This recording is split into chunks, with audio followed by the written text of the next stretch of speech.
adventure of quadratics. So let's see. Insert.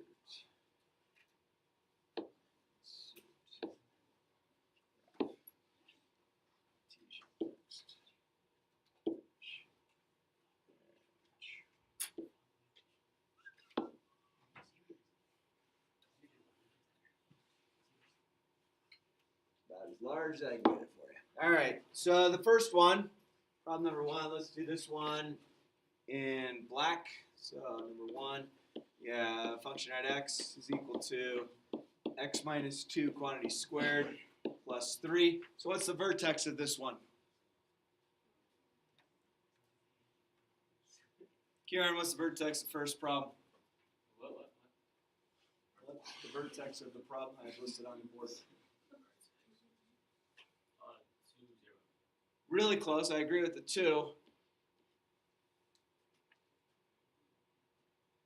What are the numbers up there? 3. Thanks, Georgie. All right, so 2, 3. This parabola opens upward, agree? Grows at a rate of 135. So from here, I'm going to go right 1 up 1, left 1 up 1. From here, I'm going to go right 1 up 3, left 1 up 3. This parabola will not cross the x-axis at all. So are the roots irrational or imaginary?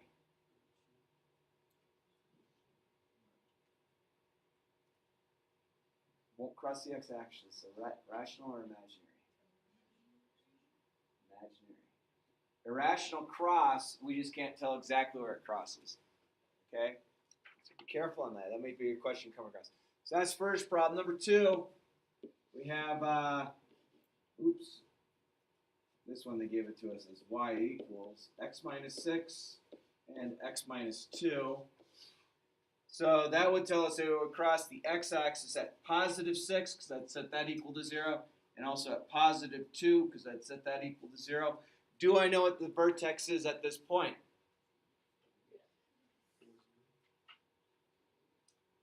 Well, something's going to happen at 4, but it's not going to be 4, 0. 4 something will definitely be it. 4 I completely agree with. Where am I getting 4 from? From the x-axis, good. Where else am I getting it from? Ray, where's that 4 coming from?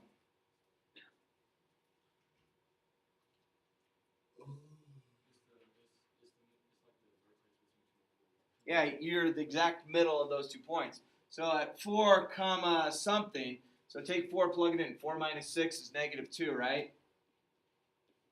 And then 4 minus 2 is 2. And so we get 4 comma negative 4. So whoever said 4, 4, you were close. You just forgot the negative. Being there's nothing out in front of that parenthesis, if I want x times x, I'd get x squared, which means my a value is 1. So from here, I'm going to go right 1 up 1, left 1 up 1. And if I want right 1 up 3, I get there. Left 1 up 3, I get there. I could go right 1 and up 5 if I wanted to, but I'm not going to at this point. It crosses the x-axis. I know exactly where it crosses the x-axis. So is it irrational, real, or imaginary roots? They are real. Okay? And they are rational numbers, and they're not irrational, because I know exactly where they cross. Number 3. Y equals x squared minus 6x plus 8. So I had the first one that we knew the vertex for. The second one, I had it factored out, found halfway in between. The next one I might factor, I don't know. I could do the negative b over 2a. If I went negative b, that's negative 6, so that's 6 over 2a. A is 1, so 6 over 2 is 3. So 3 comma what's going to be my vertex? Well, 3 squared is 9. What's negative 6 times 3? Negative 18, so I have 9 minus 18 is negative 9. Negative 9 plus 8 is negative 1. Good. So I get a 3, negative 1.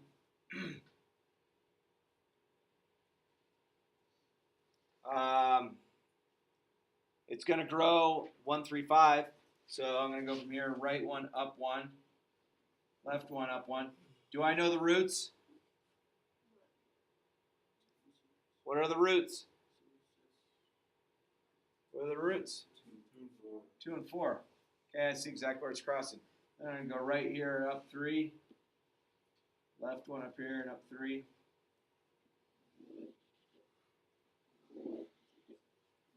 So those are the first 3. Those 3 problems, yeah, again, one given to you in vertex form, one given to you where you know how to solve the roots, find halfway in between the 2, plug that back in, find the vertex. And then the last one, we use the negative b over 2a pattern graph. I guess if we wanted to factor it, we could have factored it. It would have worked as well. But we were real lucky because we were able to find the roots. If you find the roots, you know exactly where they cross. They are real. They are rational. Okay? And that's all we got there. How'd those feel? Feel okay? Can I clear those? All right, go on to the next board. Insert. Next.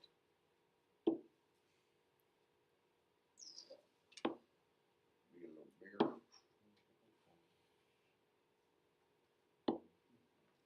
All right, number 4. Function at x is equal to negative x minus 1 squared.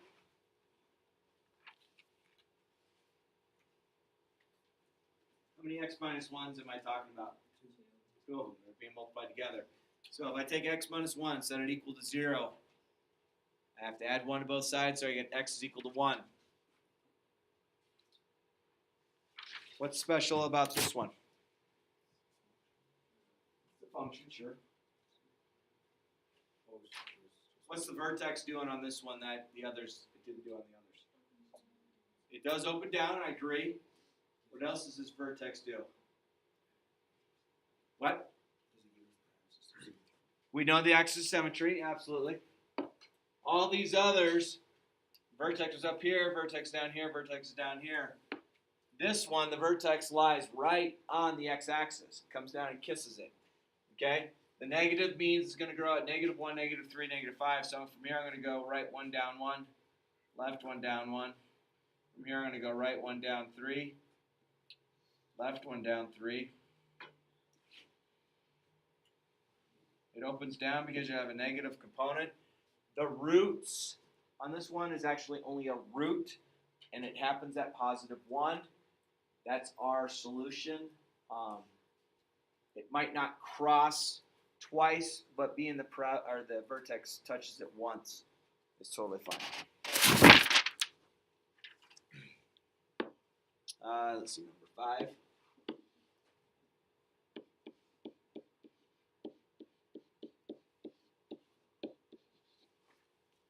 Garvey, who's my vertex of this one? 1, negative 5. Perfect. 1, negative 5. So 1, negative 5. This will not grow at 1, 3, 5. Mackenzie, how will this grow? It won't grow at 1, 3, 5. What will it grow at?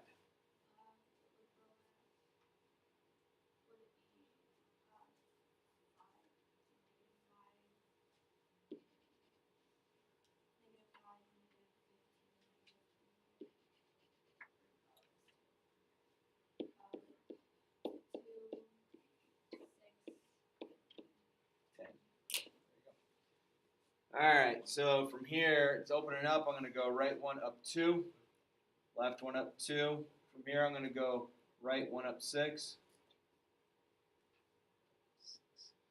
left 1, up 6.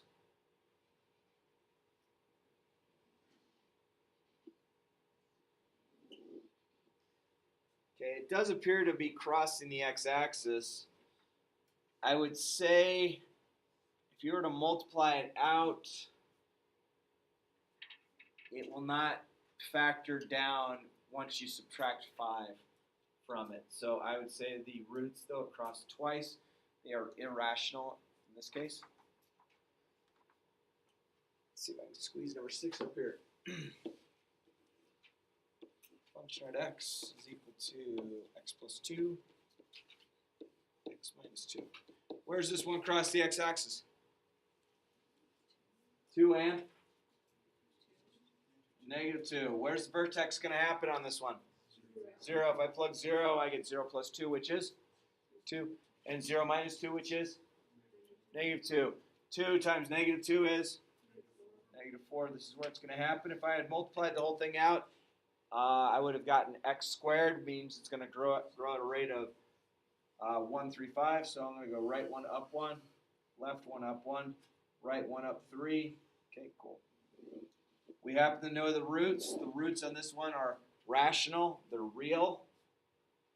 Okay, we know exactly where they cross. So pretty with the color.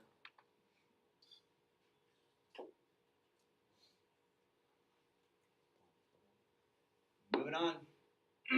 Excuse me, my voice is still a little goofy.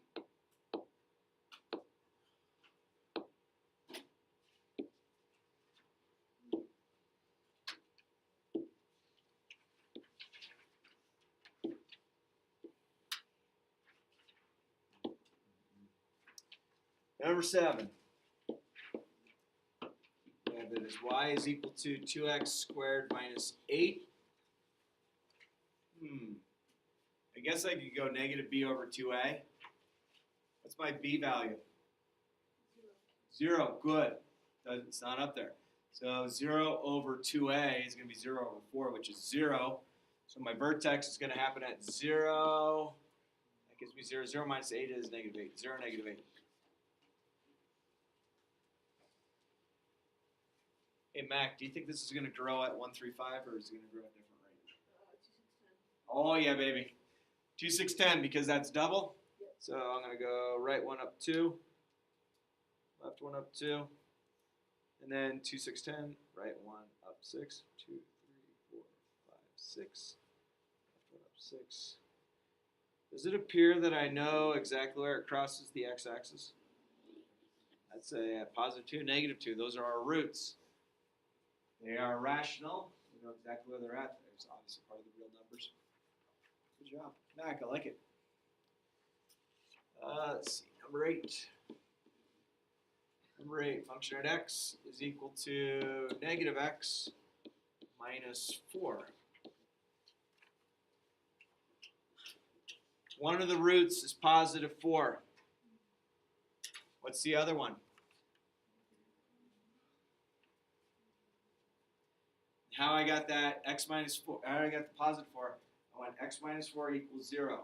So then if I go negative x equals 0, what does x have to equal then? What's negative x equal to 0? What's x equal to? Negative x equals 0. What's x equal? 0.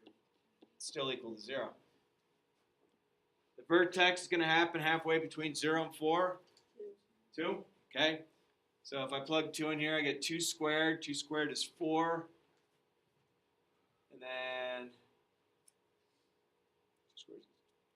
oh, shoot. I shouldn't plug it into the first one. Plug 2 in here. I get 2 minus 4 is negative 2 times this negative 2. Negative 2 and negative 2 is negative 4. Or negative 2 is positive 4. Do that right? Hey, why is this one open upside down? Yeah, that negative right there, that changed things. Okay, it's going to grow at a rate. If I went negative x times x, I'm going to get negative x squared, so it's going to grow at negative 1, negative 3, negative 5. So I'm going to go right 1, down 1, left 1, down 1. From there, I'm going to go right 1, down 3, left 1, down 3. Cool.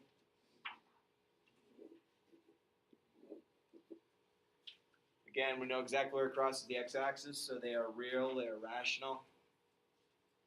Number 9, we have y equals x squared minus 10x plus 24. I guess I can go negative b over 2a. So negative b, or negative 10 is positive 10 over 2a over 2. So what's 10 over 2? 5, okay. Plug 5 back in, I get 5 squared, that's 25, minus 50. 25 minus 50 is negative 25. Negative 25 plus 24.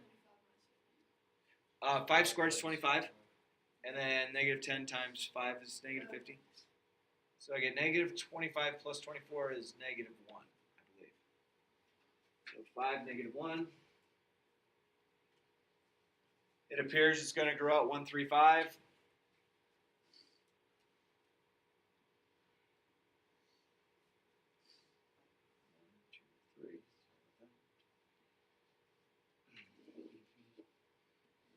Do I know where it crosses the x-axis? Yeah, 4 and 6. So they are real. They are rational. You guys and girls feeling okay about these? So different ways of graphing.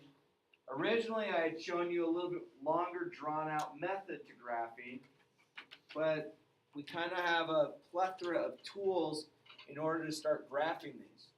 Does anybody need me to go over 10, 11, and 12? 12? Sure. That'll be the last one I'll do.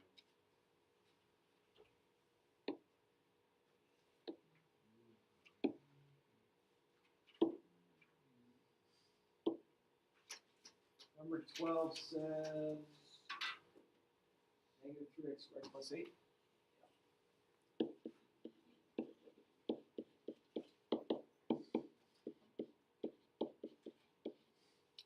I could try and do my negative b over 2a, but my b value is what?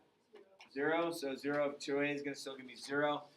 If I plug 0 into this for x, my y component, or my function at x component, that's going to give me 0. 0 plus 8 is 8.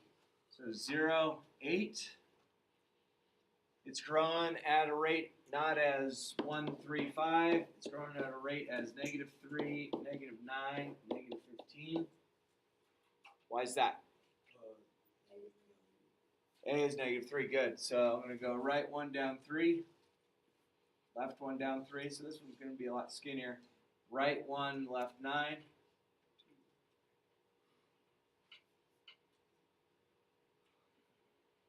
Left 1 down 9.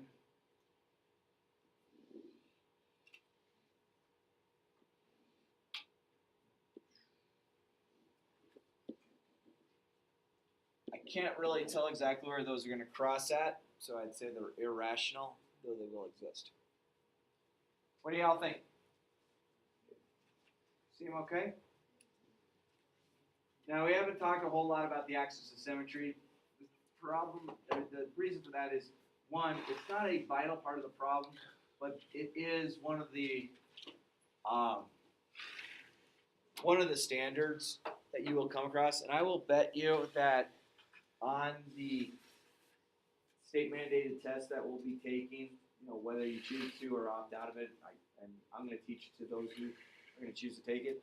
I imagine in your version, it will ask you an axis of symmetry. And I think an axis of symmetry is really easy to find once you know the vertex, no matter what. What do you think, Case? I mean, if you had 3, 7 for a vertex, x equals 3 is your axis of symmetry. If you had a, b, your axis of symmetry is x equals a. So I just imagine there'd be something you could come across. I think it'd be silly if someone had missed that simple of a problem. I mean, that's almost as bad as missing 2 plus 2 and you're getting 6 out of it. So you're still scratching your head going, but isn't it 6? Yeah, right. I have a worksheet I'd like you to start on. There's 12 problems. It's just continuing to work through these. So I want to give you, you have quite some time to finish up. 23 of them, 23 minutes. So I bet you can get half the sheet done. And this is not part of your worksheet, so I will